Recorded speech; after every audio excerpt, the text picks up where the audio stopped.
여러분 안녕하십니까? 백만개미 한석우입니다. 11월 6일 금요일 금주 마지막 시황을 정리해 보겠습니다. 어제 미국 시장의 강세는 4일 연속 계속된 거였죠. 4일 연속 계속된 게 그 3월의 큰 폭락 이후에 반등한 후에는 처음이라고 그렇게 얘기하네요. 그래서 역시 나스닥 기술주가 앞장서서 미국 시장 상승을 이끌었고, 어쨌든 간 나스닥이 전체적으로 2.59%나 올랐어요. 근데 이제 그 중에 우리가 아는 퀄컴도 12.75%나 거의 13% 가까이 오르고, 또 그 프리랜서 플랫폼으로 알려진 업워크 같은 데는 무려 43%가 넘게 그렇게 올랐습니다. 그래서 어쨌든 간 미국 시장은 대선이라는 그 불확실성이 없어진 거에 대한 그 불확실성 소멸에 따르는 그 시장의 파티를 절정으로 이끌고 갔다. 이렇게 보여집니다. 그래서 이제 미국 시장도 그렇고 시장을 보면서 요즘 시장, 그 대선 이후의 시장을 보면서 느끼는 게 뭐냐면 시장은 확실히 자기가 보고 싶은 것만 보려고 한다. 그래서 모든 해석을 자기가 안고 있는 입장이라든지 자기가 처해 있는 쪽에서 유리한 쪽으로 해석을 하기 마련이다 하는 걸 이번 시장에서도 느꼈어요. 그러니까 우리가 이제 그동안 그 대선 결과 시나리오를 가지고 여러 얘기가 있었지만 최악의 시나리오가 뭐였습니까? 최악의 시나리오가 그런 거였잖아요. 바이든이 대통령이 되고 그 다음에 그 공화당이 상원을 장악하는 거. 근데 바이든이 확정이 최종적으로 나지 않았지만 거의 이제 바이든이 되는 거고, 또 트럼프 대통령이 오늘 법대로 하자 쉽게 얘기하면 이런 이제 또 발표를 했습니다만 별로 이제 시장에서는 이제 확정되는 건데, 바이든 그리고 공화당이 상원. 그럼 우리가 여태까지 생각했던 최악의 시나리오였잖아요. 그때는 어떻게 얘기했냐? 바이든이 대통령이 되면 기술주들에 대한 행정적 압박이 굉장히 강해질 거고, 또 법인세도 올릴 거고, 또 여러 가지 증세를 할 것이고, 이런 쪽 얘기가 많이 나왔고, 공화당이 상원을 장악하면 바이든이 암만 추가적인 그 부양책을 공급하려고 해도 상원이 계속 거절하면서 이게 제대로 안 될 것이다. 이렇게 이제 얘기를 했었잖아요. 선거 전에는. 근데 선거 후에 그런 결과가 나왔는데 이번엔 이렇게 해석을 합니다. 공화당이 상원을 장악했기 때문에 바이든이 하려고 하는 기술주들에 대한 상당한 압박이 힘들 거다. 결론 내기. 그런 얘기요. 그리고 증세도 만만치 않을 거다. 상원에서 계속 거절할 거다. 그런 얘기를 하고, 또 한쪽에선 바이든이 되면서 첫 말이 파리 이 기후협약에 다시 들어가겠다. 이런 얘기를 했으니까 그린 에너지 이쪽에 상당한 비중을 두고 앞으로 정책이 진행될 거다 해서 또 그쪽이 오르고. 그러니까 이것을 보면 뭐냐면 똑같은 사실을 가지고 좋은 쪽으로만 생각한다. 이게 이제 시장의 전형적인 모습이에요. 어떤 전형적인 모습? 이벤트 장세. 왜냐하면 이벤트 장세라는 게 다소 약간 흥분된 상태인데, 여러분 기억하시겠지만 그 장이 대선 앞두고 굉장히 결과가 불확실하니까 굉장히 움츠러졌어요. 거래량도 줄고 그랬었잖아요. 근데 이제 누가 되건 어떤 결과를 가져오건 간에 이 굉장히 큰 불확실성이 해소됐다는 의미 하나만 가지고도 이렇게 시장이 약간 흥분 상태에서 이제 자기가 좋은 쪽으로 해석을 해서 이렇게 쭉 나가버리는 거죠. 이게 이제 전형적인 이벤트 장세에서 흔히 나타나는 결과다. 이렇게 보여집니다. 근데 이제 우리 시장은 오늘 사뭇 달랐습니다. 간밤에 미국 시장이 화려하게 4일째 연속 상승하는 그런 기록을 우리한테 보여주었음에도 불구하고 우리 시장은 조금 달랐어요. 물론 외국인들은 미국 시장에서와 같이 그런 이제 화려한 그 상승 랠리를 우리 시장에서도 좀 만들어 보고 싶었던 것 같아요. 그래서 이제 외국인들은 적극적으로 초반부터 사들어갔고, 근데 우리는 개인하고 기관이 굉장히 조심스럽게 움직였어요. 거의 기관은 이제 관망하는 그런 스탠스를 취했고, 개인들은 늘 그랬듯이 외국인들이 잡아 끌어올리면 계속해서 거기다가 매물을 내놓는, 그래서 이제 오늘 제가 느낀 건데, 우리 개인 투자가들이 굉장히 이제 냉정하다. 과거 같으면요, 2, 3일을 외국인이 잡아 당기면 그냥 무너져 버립니다. 개인 투자가들이 무너져 버리면서 그걸로 쫓아가고, 이제 슬슬슬 올리면서 또 빠져나가고 외국인들이. 그랬는데, 오늘은 이제 전혀 다른 역현상이 일어났어요. 그래서 뭐, 그냥 보합 선상을 오르락내리락 이렇게 했죠. 코스피는. 그다 결국은 이제 끝에 가서 2.7포인트 정도 오르는 그 0.11 거의 그냥 보합 수준에서 시장을 마감했고, 외국인들은 코스피에서만 7,560억을 샀어요. 근데 코스닥에서는 3,351억을 팔았고, 코스닥에서는 개인들이 6,500억 가까이, 거의 6,500억 가까이 순매수를 보였다. 이것도 되게 재밌어요. 오늘 코스닥이 0.95% 거의 1% 가까이 빠졌거든요. 그러니까 우리 개인 투자가들은 이미 딱 정리가 된 거예요. 니네가 해서 팔면 떨어지면 난 사겠다. 그래서 올라가는 날 우리는 그냥 팔겠다. 이게 이제 계속되고 있잖아요. 언제부터? 10월, 11월 조정권을 거치면서 이런 현상이 계속해서 지금 나타나고 있어요. 지금 이 개인들의 스탠스를 보면. 근데 이제 문제는 뭐냐면 이게 그럼 샀던 거 다 팔고 또 떨어지면 또 사고 이런 거냐? 또 그런 것만은 아니에요. 이걸 이제 유심히 봐야 돼요. 우리 개인 투자자들 다 알고 있어요. 우리가 연말까지 이렇게 해서 지나가면 내년에 굉장히 화려한 시장으로 될 가능성이 상당히 높다. 특히 한국 시장이. 저도 개인적으로는 그런 생각이에요. 미국 시장보다는 오히려 한국 시장이 더 좋을 가능성이 있다고 보여져요. 그런데 제가 여기서 느끼는 여러 가지 일들을 이제 앞으로 여러 번 하고 장이 오를 때나 떨어질 때나 같이 하면서 이제 말씀을 드려갈 거지만, 오늘 제가 보고 느낀 거는 확실히 이제는 개인들이 상당히 스마트해졌다. 매매 패턴이. 그런 생각을 갖습니다. 장 얘기를 더 하고 우리가 대응 전략 하기 전에 어저께 댓글에서 질문해 주신 분들 중에서 굉장히 좀 중요한 내용이고 여러분들이 많이 알고 싶어 하시는 거고 또 알아두셔야 할 것 같아서 오늘 이제 그걸 잠깐 말씀드리고 그 다음에 이제 다시 장으로 돌아가겠습니다. 이런 거예요. 신종자본증권. 신종자본증권. 이건 이제 금융기관이 요새 많이 발행하는 건데, 신한은행이 어저께 신종자본증권을 3천억 원 발행했다. 이렇게 발표를 했어요. 그래서 이게 뭐 어떤 영향을 주겠느냐 이렇게 물어오셨는데, 뭐 나쁜 거 아니에요. 나쁜 거 아니니까 나쁜 영향은 줄 수가 없어요. 그래서 요거를 좀 여러분들이 알고 계셔야 될 것 같아서, 신종자본증권이라는 건 이름에 이미 나와 있어요. 자본증권. 그 얘기는 뭐냐? 이게 일종의 영구채예요. 영구채라는 게 우리가 채권 발행을 기업이 하게 되면 그게 언제까지 갚는다는 약속이 정해져 있잖아요. 근데 이거는 영구채예요. 언제 갚을지 몰라요. 재밌죠? 그러니까 언제든지 그 대신 발행사가 그냥 갚으면 돼요. 그런데 그러면 니들은 이 돈을 안 갖고 그냥 쓰겠다는 거냐? 그건 아니에요. 매해에 뭐 배당 같은 형태로 일정 이유를 약속한 이유를 그 자본증권을 사간 사람한테 지불하도록 돼 있어요. 그러면 투자자 입장에서 보면은 이자를 받는 셈이죠. 그러다가 이제 발행사가 그냥 갚아버리면 이제 거기서 끝나는 거죠. 그래서 마음대로 갚을 수 있어요, 발행사가. 그리고 또 하나 좋은 점은 이건 회계상 자본으로 인정을 받거든요.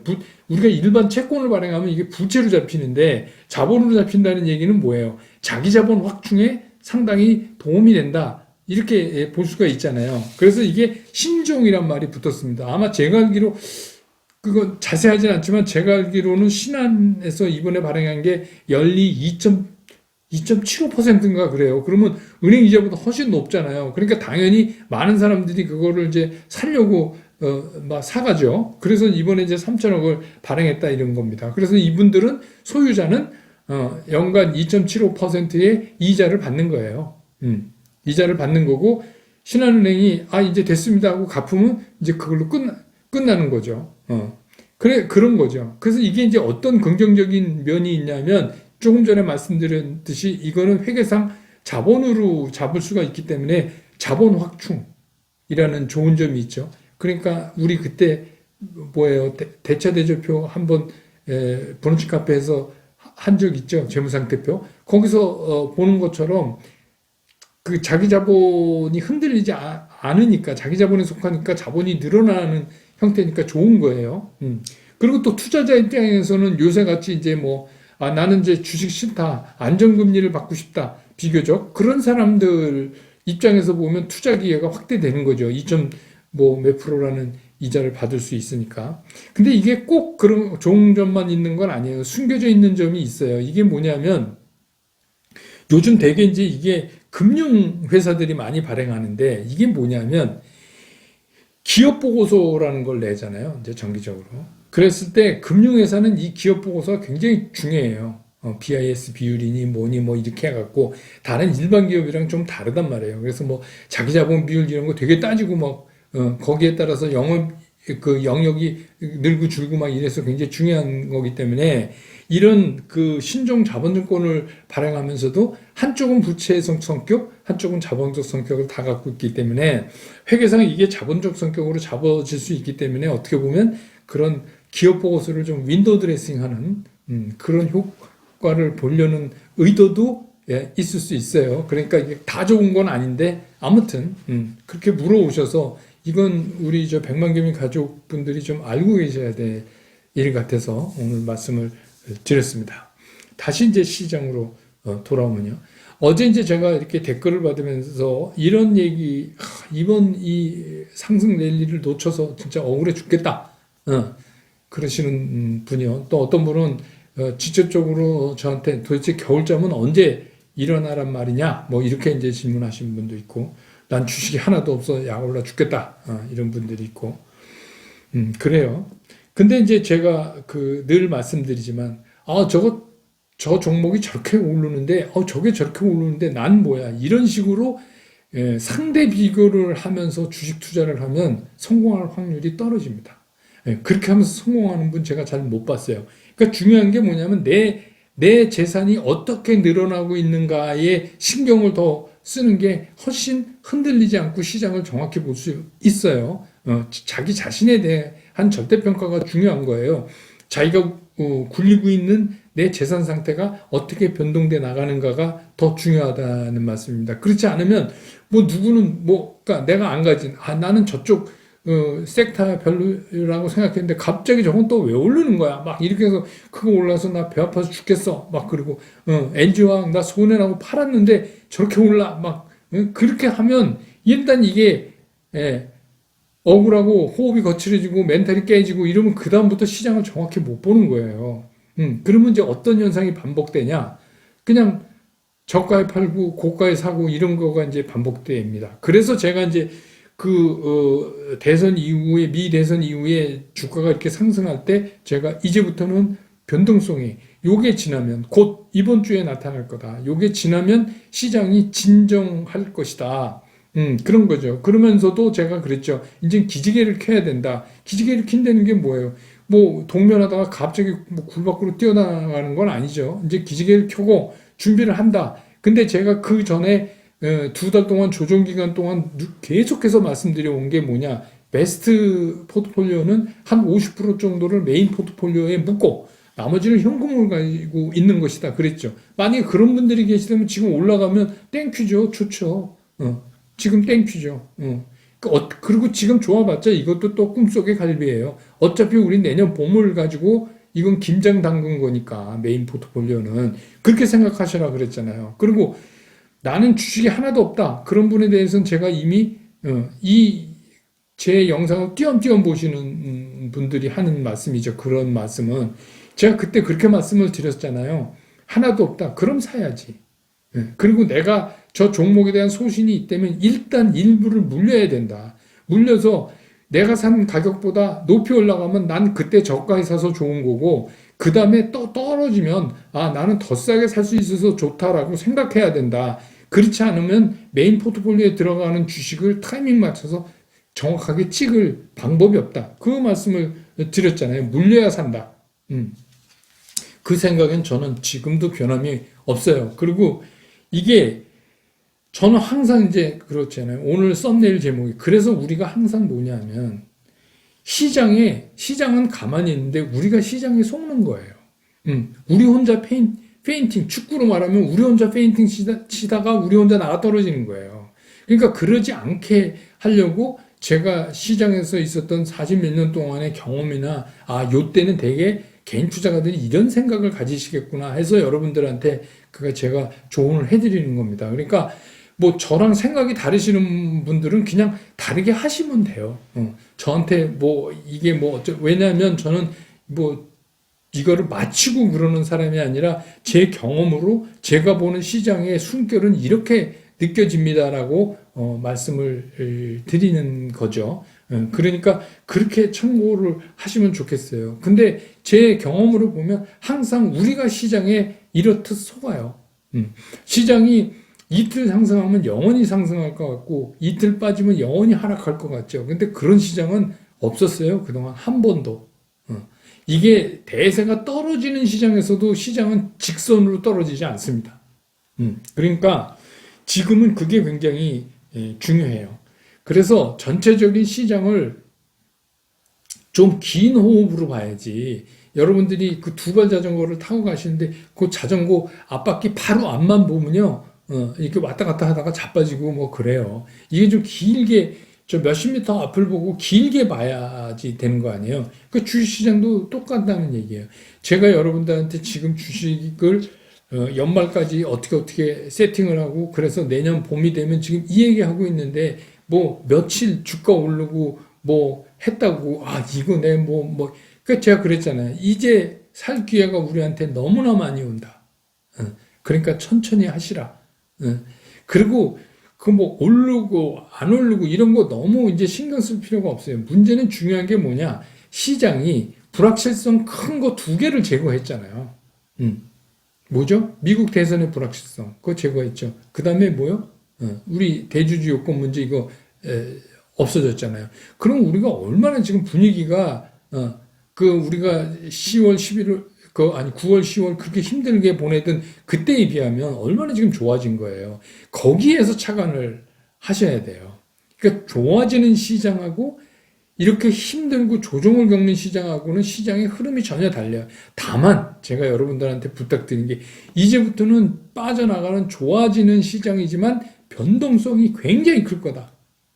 이걸 더 이해하기 쉽게 설명드리면 이 꽃 피기 전에 막 진눈깨비 내리고 이러는 꽃샘추위 있죠. 그때가 사실 겨울보다 더 추워요. 그러니까 그런 게 올 거라는 거죠. 언제까지? 올 말까지. 그럴 가능성이 크다. 그러니까 우리는 그런 준비를 해야지 이제 조정 끝나고 갑니다 이래갖고 또 쫙 이렇게 탄탄대로를 달려간다. 이렇게 생각하시지 말라. 과거 4월부터 8월까지 왔던 시장하고는 전혀 다른 패턴을 보일 거다. 이 말씀을 이제 드리는 거죠. 그러면 우리 이 시장이 어떻게 될 거냐. 이제 저는 이렇게 보는 거예요. 이벤트 파티는 이제 끝났어요. 전정으로 가는 것 같아요. 뭐 더 간데도 별 의미 없어요. 그리고 이제부터는 이제 흥분을 가라앉힌, 그 이제 이벤트에 대한 흥분을 가라앉히고 정상적인 그 상태로 갈 거다. 그렇게 되면 어떻게 되냐? 정상적인 상태로 돌아가서 보면 시장에 곳곳에 문제가 있다는 걸 아는 거예요. 이게 좀 맞는 표현인지 모르겠지만,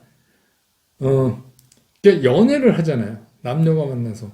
그 사람들이 그러잖아요. 이제 눈에 콩코풀이 쉰다. 그러잖아요. 그래서 이제 이런 그 축하 이벤트, 이거 할 때는 약간 그런 상태예요. 그래서 다 좋은 쪽으로 해석하고, 막 그럽니다. 눈에 콩코풀이 씌었을 땐 상대방을. 근데 좀 지나잖아요. 좀 지나면 단점이 나타나는 거예요. 얼굴에 여기에 주근깨가 있었어? 뭐 이제 말하자면 그런 거죠. 그래서 이제 그런 것들이, 그러니까 이게 마치 연애 같은 거예요. 주식 시장이. 그래서 이제는 좀 쿨다운 되는 그런 시장으로 가고 있다. 그 얘기는 뭐예요? 우리는 아주 좋은 가격에 살 수 있는 기회를 이제 앞으로 많이 가질 수 있다. 이 얘기랑 똑같은 거죠. 그렇게 생각하시면 돼요. 그러면 우리가 그럼 어떻게 할 거냐? 다시 이제 정리를 합니다. 이제 내주부터는 그렇게 이제 해나가기로 하고요. 어떻게 하냐?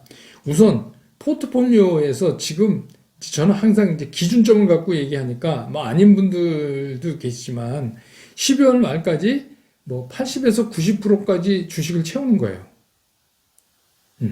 그 어떻게? 포트폴리오를 어떻게 구성하느냐?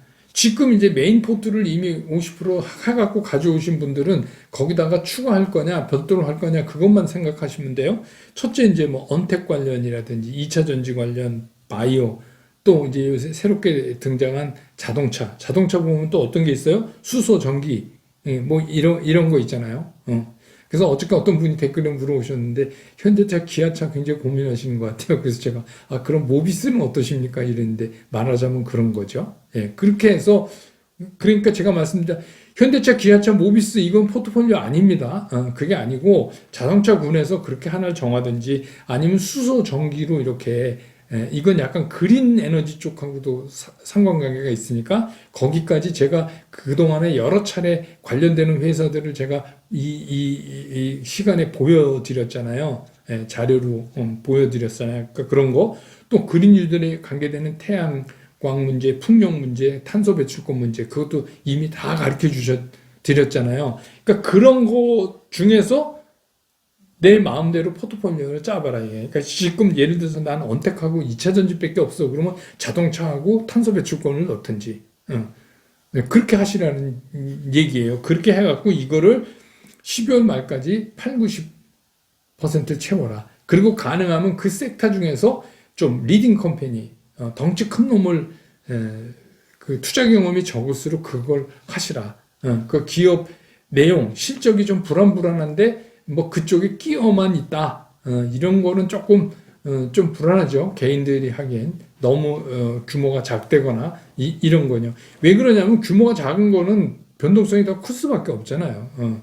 그러면 개인 투자가들이 그거 쫓아가면서 매매하시기가 되게 힘들어요. 뭐 딴 일 안 하고 하루 종일 HDS 켜놓고 뭐 진짜 눈이 빠지게 보면서 그냥 순간적으로 때려 뭐 사 막 이렇게 하는 그건 옛날에 이제 제가 현역에 있을 때는 뭐 하루 종일 진짜 눈이 빠질 정도로 그렇게 해야 되니까 뭐 그렇게 했지만 그렇게 할 수 없는 분이라면 사실은 그런 중소형주는 별로 권하고 싶지가 않아요. 그러니까 그렇게 하시고 어떻게 하냐? 떨어질 때 천천히 분할로 이 세 개예요. 떨어질 때 천천히 분할로.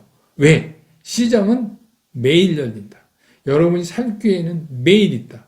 오르면 그냥 보자 이거예요. 너 올라가나? 그럼 보자 이거예요. 그 떨어질 때 분할해서 반드시 분할해서 사셔라 이거예요. 완빵에 다 사시면 이번에 경험하셨잖아요. 완빵에 다 사면 암만 좋은 종목도 고생 많이 해요. 그거 회복될 때까지. 그러니까 그렇게 하시는 게 좋겠다. 이런 얘기입니다. 그래서 이번 주 뭐 시황도 정리됐고 다음 주에 이런 대응 전략 하시면 괜찮겠다. 이렇게 될 것 같아요. 이번 주 내일 브런치 카페 오전은 그 여러분 매매 체결 원칙하고 호가창 보는 법 이것도 이제 기본적으로 좀 알아두셔야 될 것 같아서 그걸로 하기로 하겠습니다. 오늘 영상은 여기서 줄이고요. 주말에는 제가 늘 부탁드리지만 브런치 카페 보시고 그 다음에 주식시장 걱정 너무 하지 마세요. 전혀 영향을 못 줍니다. 여러분만 힘듭니다. 그러니까 그냥 좋은 생각하시고 좀 쉬시다가 그렇게 월요일 맞으셨으면 좋겠습니다. 월요일 시장 끝나고 나서 다시 여러분 곁으로 돌아오겠습니다. 여러분 고맙습니다.